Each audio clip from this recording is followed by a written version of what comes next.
जो हमारा election commission है उसने अपने आप को काफी नकारा साबित कर दिया है। हमारे जो मुख्यमंत्री हैं वो कहते हैं कि कांग्रेस चाहती है कि वो शरीयत कानून लागू करना चाहती है। मणिपुर के बारे में आपको कुछ नहीं कहना है, कुछ नहीं सोचना है, तो आप फिर सबके प्रधानमंत्री नहीं हैं। लोकसभा चुनाव में जिस तरह से सरगर्मियां बढ़ रही हैं उसको लेकर आज हमारे साथ बात करने के लिए पूर्व सांसद और सीपीएमआई की वरिष्ठ लीडर सुभाषनी अली जी मौजूद हैं। आइए उनसे बात कर लेते हैं। सुभाषनी जी, आपका बहुत बहुत स्वागत है।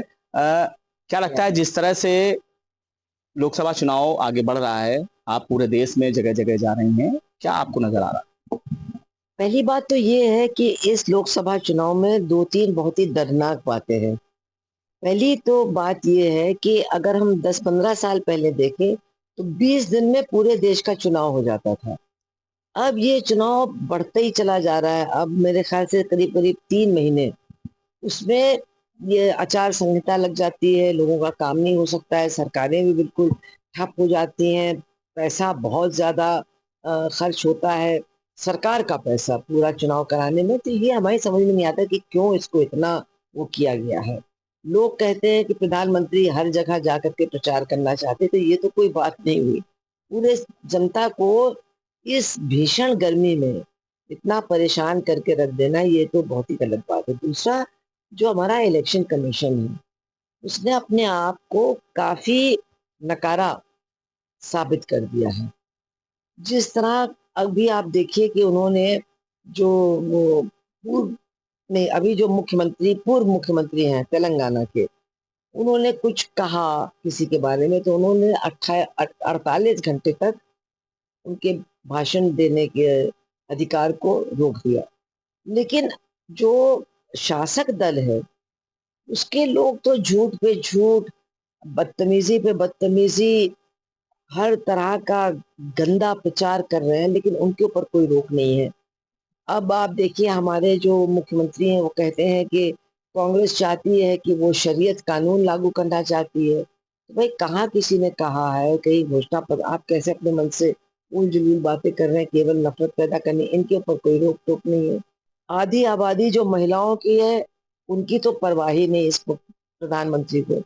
अभी आपने देखा कि 23 दिसंबर को भारतीय जनता पार्टी के पास सूचना थी कि ये जो देवगौड़ा का पौत्र है रवन्ना, वो क्या क्या हरकतों में शामिल है, और उसने कोर्ट से स्टे ले लिया था कि उसके खिलाफ कुछ बोला नहीं जा सकता है। लेकिन जानकारी थी, और जानकारी भाजपा के नेताओं को भाजपा के लोगों ने ही दी थी, उनको सब पता था। इसके बावजूद उनके साथ समझौता किया, उनके चुनाव प्रचार में गए, उसका हाथ पकड़ करके मोदी जी खड़े और कह रहे हैं कि इसके लिए एक वोट, मेरे लिए वोट है, इसको जिताना बहुत जरूरी है।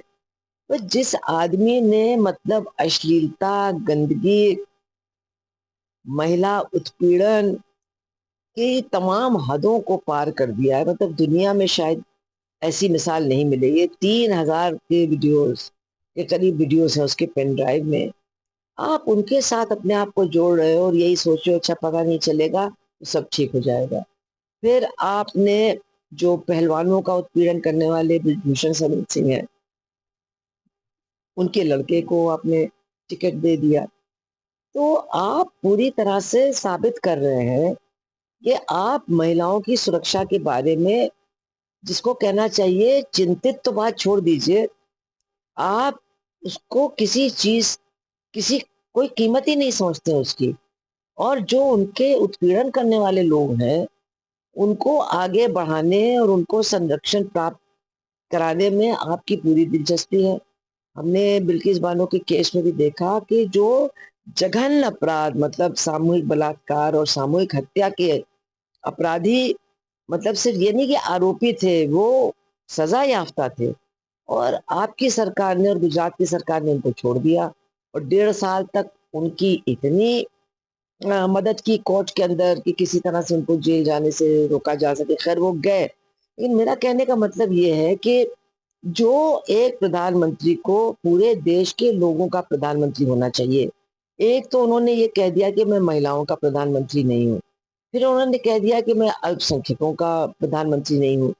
एक तरफ तो आप देखिए वो मणिपुर गए ही नहीं, जो 1 साल से जल रहा है, और जहाँ जो ईसाई आदिवासी महिलाएं थी, आप लोग सब जानते हैं, वो वीडियो भी देखा गया जिसमें वो निर्वस्त्र कर दी गई और फिर क्या क्या उनके साथ नहीं हुआ, खैर वो तो हम सोच भी नहीं सकते। उनके साथ न्याय तो नहीं हुआ है। अभी सीबीआई की जांच आई है जिसमें उन्होंने कहा है कि वो पुलिस के पास गए सुरक्षा के लिए और पुलिस वालों ने अपनी जीप में बिठा करके उनको उस भीड़ के हवाले कर दिया और आपने कुछ नहीं किया। आपकी सरकार दिल्ली में भी है, मणिपुर में भी है, आपने कुछ भी नहीं किया। आपने आरोपियों को पकड़ा नहीं, आपने सीबीआई को भी काम करने नहीं दिया।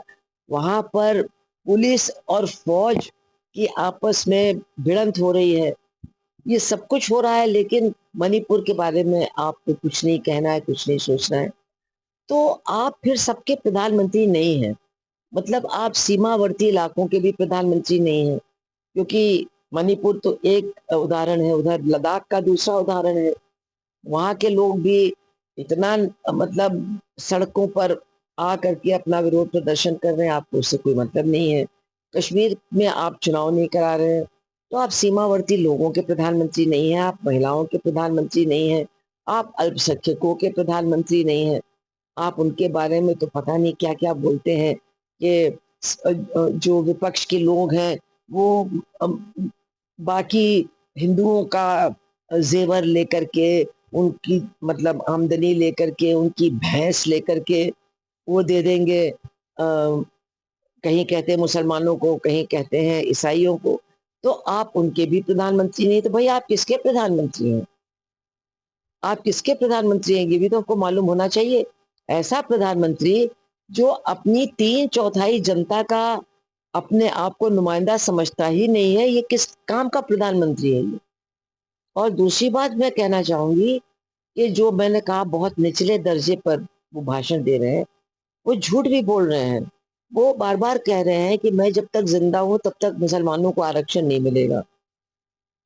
तो ये पता नहीं क्यों लोग इसका जवाब नहीं दे रहे हैं। अब मैंने जब दिया तो और भी लोग देने लगे हैं। जो मंडल कमीशन आया था 1990 में, उसकी सिफारिशों को तो भारतीय जनता पार्टी ने भी पार्लियामेंट के अंदर स्वीकार किया और उसकी जो सिफारिशें हैं ओबीसी रिजर्वेशन यानी पिछड़ी जात के लोगों के आरक्षण को लेकर के, तो उसमें तमाम मुसलमान जातियां भी शामिल हैं, जैसे बुनकर है, मोमिन है, ये कसाई हैं, रंगरेज हैं, ये जितने भी पेशों के साथ जुड़े हुए मुसलमानों की के समुदाय हैं, वो सबके सब मंडल कमीशन के अंतर्गत आरक्षण ले रहे हैं। आज से नहीं, तब से ले रहे हैं।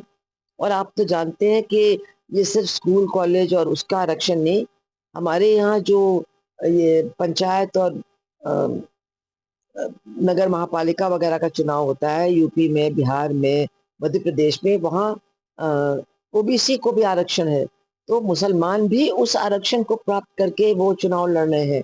जो महिला आरक्षण है उसमें भी ओबीसी आरक्षण है, उसमें मुस्लिम महिलाएं भी लड़ रही हैं। तो मुसलमानों को तो आरक्षण मिला हुआ है और आपकी पार्टी ने यानी भारतीय जनता पार्टी ने भी उसका समर्थन किया, क्योंकि वीपी सिंह की गवर्नमेंट को वो समर्थन दे रहे थे। तो ये झूठ बोलते हैं, उल्टे सीधे अनाप शनाप अनारगल तरह का प्रचार करते हुए, आरोप लगाते हुए, ये ठीक नहीं है। इस सबसे तो ऐसा लग रहा है कि जब मतलब जब आदमी बौखलाता है तो फिर ये याद आता है कि खिसियानी बिल्ली खंबा नोचे, कि वो उनको प्रतिक्रिया जनता से मिल नहीं रही है और उनको लग रहा है कि उनकी सीटें घट रही हैं, इसलिए वो इस तरह के समाज को विभाजित करने वाले प्रचार पर उतर आए हैं। इस तरह से आपने देखा कि साफ तौर से सुभाषनी जी का साफ तौर से कहना है कि इलेक्शन कमीशन पर भी सवाल उठाया और उसके बाद मंच से जो नेता बयानबाजी कर रहे हैं उस पर भी उन्होंने सवाल उठाया। कानपुर से संदीप सविता, श्रेष्ठ यूपी। उत्तर प्रदेश की हर खबर से अपडेट रहने के लिए श्रेष्ठ यूपी को करें सब्सक्राइब, बेल आइकन दबाएं और देखते रहें श्रेष्ठ यूपी।